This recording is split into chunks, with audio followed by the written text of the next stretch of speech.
Сургалтын маань агуулга үндсэн хоёр чиглэлээр хийгдэж байна. Тэгэхээр нэгдүгээрт төрийн албаны зөвлөлөөс 2023 онд төрийн албаны тухай хууль тогтоомжийг хэрэгжүүлэх хүрээнд ямар үйл ажиллагаа хийсэн бэ?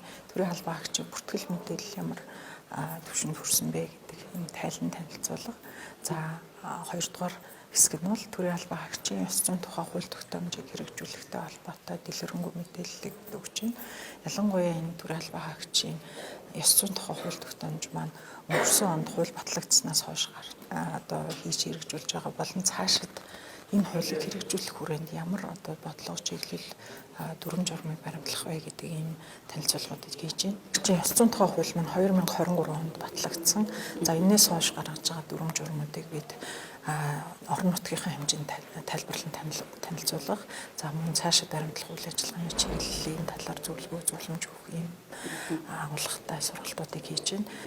Өнгөрсөн 4-р сард бид төрийн албан хаагчийн ёс зүйн зөрчлөөс урьдчилан эсэргийлэх соёнгийн гэрэл үндэсний хөтөлбөрийг улсын хурлаас баталсан.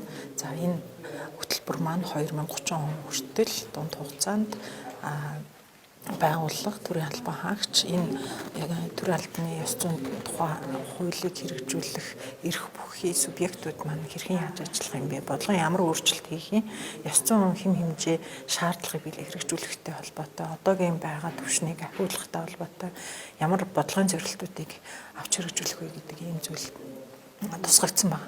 Тухайлбал төрийн албан хаагчийг энэ ёс зүйн зөрчил гаргаад байгаа, сахилгын зөрчил гаргаад байгаа асуудал нь бол төрийн албан хаагчийн цахим системдэд байнга бүртгэгддэг байя.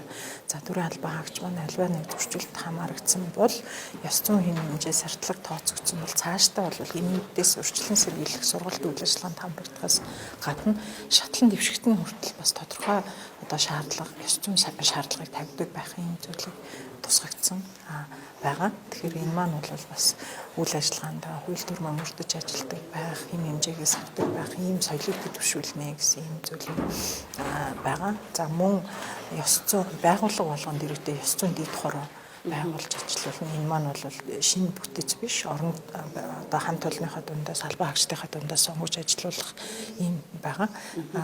За энэ дэд хороо маань юу хийх вэ гэхээр нийт албан хаагчтай ямар нэгэн зөрчил гараад байгаа нөхцөл байдлыг тогтоох, сургалт хийх, соёнгийн гэрэл үйл ажиллагааг хийх, үүний зэрэгцээ гомдол гарсан тохиолдолд байгууллагынхаа албан хаагчтай холбоотой гомдлыг хянаж шийдвэрлэх ёстой үүрэгтэй.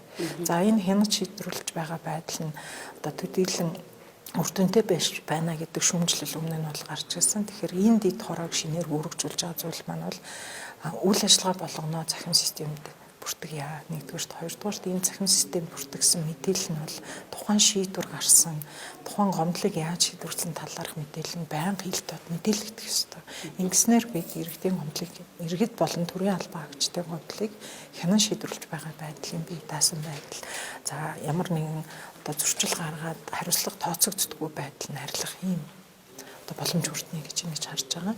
Тэгэхээр энэ бол төрийн албан хаагчийн ёс зүйн тухай хууль маань анх удаа Монгол улсад гарч хуульчилсан хэлбэрээр мөрдөгдөж явж байна. Тэгэхээр ингэж хуульчилсан хэлбэрээр мөрдүүлэхдээ хэм хэмжээгээ их зөв тийм ээ бидний хүсэж байгаа үр дүн төрийн албан хаагч бүр иргэдийнхээ асуудлыг шийдвэрлэдэг байх, ур чадвараа ахиулдаг байх, төр бүтээмжтэй ажилтдаг байх гэсэн ийм үр дүнгуудыг гаргахад энэ хувь хүний ур чадвар төрийн албан хаагчийн үйл ажиллагааны хандлага соёл өөрчлөгдсөн байх байдалд бол чухал хувь нэмэр үзүүлнэ гэж бид үзэж байгаа.